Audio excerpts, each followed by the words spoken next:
So, my first round of tests is complete. I have done 3 tests with the pot right here up on the tiles so that I can have a baseline. The first test was just the pot, excuse me, early morning by itself. Not this one. Yes, I got another set so I can mess around with it. This one, this size. This is an 8 1/4 inch pot. Same thing.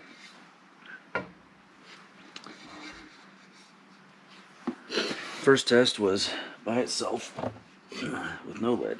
Like that. I just stacked some tile on it so I could put this there and see if it went anywhere. It didn't.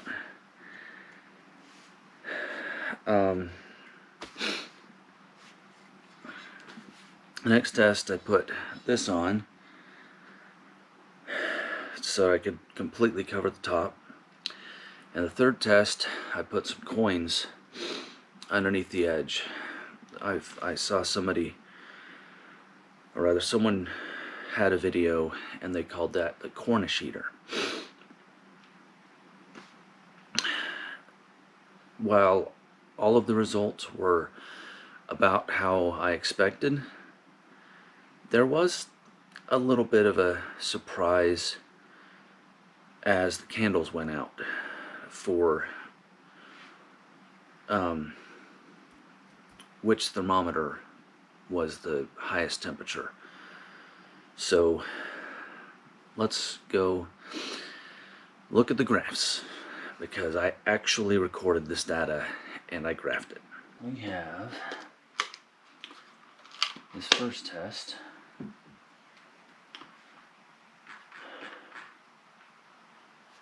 Where I started at room temperature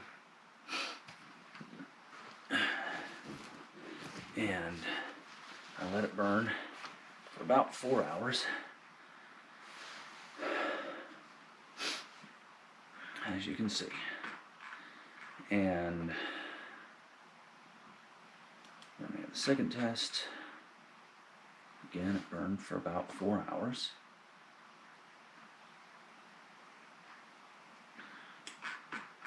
Then we have the third test.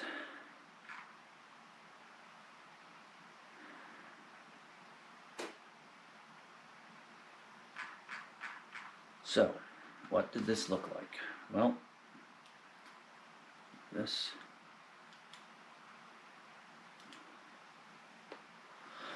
the first test, because the open hole was there, the sensor above the hole went crazy high. But once it was up to temperature, it really stayed at that temperature for the entire time. No real surprise, but everything followed a trend of coming up and going down. You know, really no surprise there. The next test was interesting because there wasn't as much of a separation, but still it was a quick up to temperature. This only took about 5 minutes, really. And then once it was at temperature, pretty much stayed there until the candles went out and it started going down.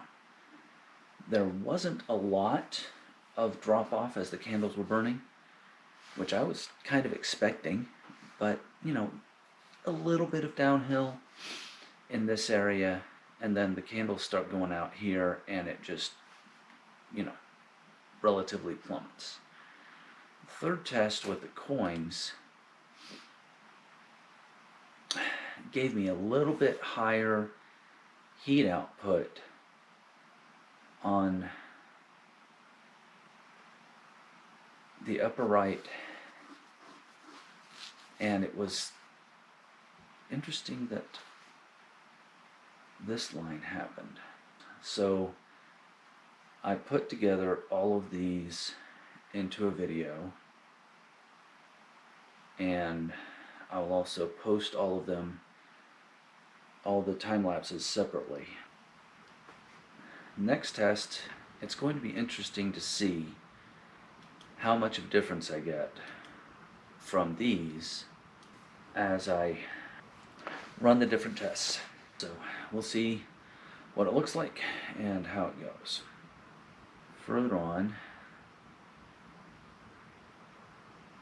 you know, once the pots were lit, there was quite quick changes in heat. So as you can see, it gets pretty quickly up to temperature. I did do some thermal reading to see what changes there were, but really no major changes throughout the run. And then about 3 to 3.5 hours in, I start losing candles. And then once they're all out, you know, just a matter of getting down to room temperature. So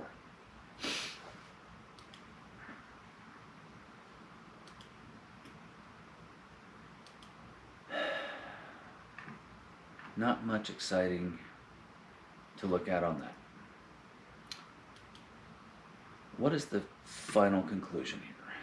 First off, these come up to temperature very quickly.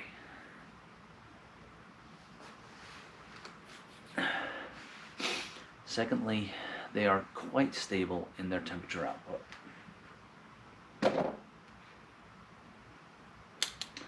So let's set up for the next test.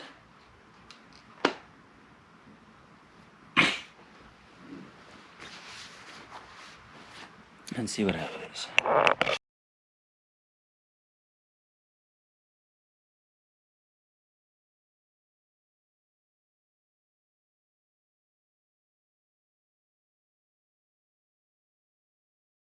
Thumb drives. Now, this indoor temperature, I actually have two reasons for it. Number one, is this being affected by the heat output from the heater?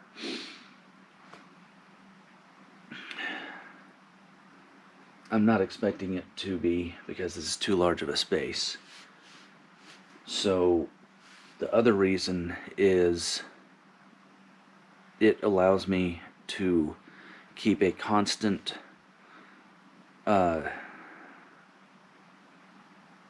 set temperature of the room, and I can take that and any change that it has and get the difference from it to all of the other thermometers as I need to. It doesn't really need to, because I don't get huge temperature swings. The other thing that I did, and this will be what I do going forward, I don't want that on yet, so I bought one of these. This is a Lascar, and it's wider, it's tickling my neck. Lascar thumb drive data logger, thermocouple data logger. I've used these before in my job. Amazingly easy pieces of equipment to use. After I set it up, I was like, I should have bought the one with the LCD display. But I didn't, and I'm not going to spend another $100, which is how much this costs, on getting another one right now. I would love to have about 10 or 20 of these, so I could have internal, external temperatures and, you know, just track the information. I can record down to 1 second intervals, but then it can only record about 3.5 hours. So probably going to be stuck with 10-second intervals and that will record a full day. I can do 1, 5, or 10 seconds. I don't know that I need that much overkill, but I'll see what I can do. It also wears out the battery really fast, so catch 22. Anyhow, with this I can just record the data and I don't have to manually put it in. So moving forward, I'm going to have a lot of data, and I'm going to still try to pull every 5 minutes off of the thermometers. Now, for the thermometers, I moved them around a bit for the next test because inputting the data was a pain because I had it in a way that caused me problems. This one up here, it actually does show enough of the numbers to tell you when it's over 70 degrees. The problem is the 1's digit and the 10th digit end up being a bit of a guess. So I moved it up here, so it doesn't really matter because I'm not expecting it to change much. I may or may not worry about it to begin with. I moved these so that they will show better. This bottom one here, because the 10's digit is not working, it's not a problem because it's really easy to tell based on all the other ones whether or not it's below 80 degrees or above 80 degrees. And that's also why it's over here, because I'm not expecting it to change, 20 plus degrees. So I'm going to have a lot more data with this, and I'm going to have much better information because of that, and I'm still going to have the other ones, and that's a pain. But that is going to help me with logging the data, and maybe I'll come up with a couple $100 to buy more of those. So,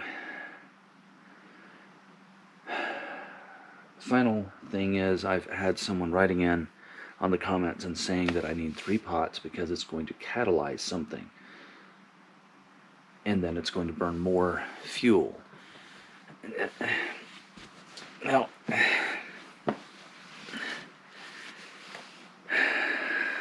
I'm not going to say that that's impossible just because it's going to hold the exhaust from the candle.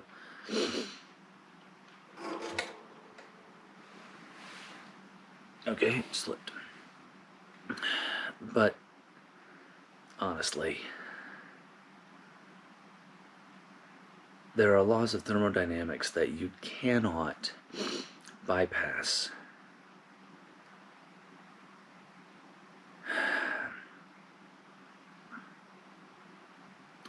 And there is nothing in clay that is a catalyst that will allow that.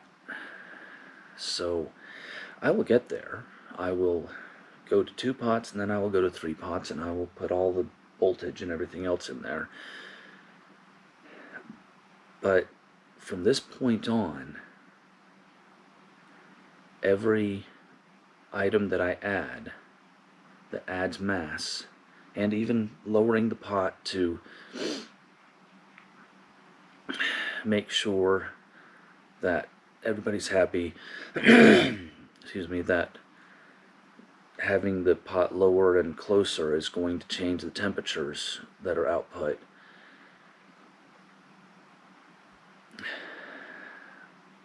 I don't suspect, and my hypothesis at this moment is, that if there is any difference, it will be very minor.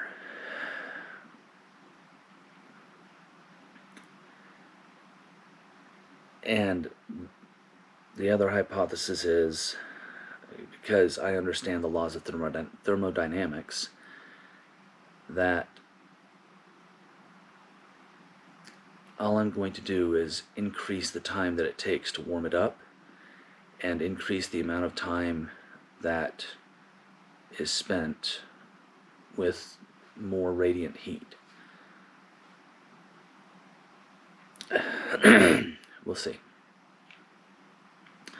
It will be interesting one way or the other to find out what happens.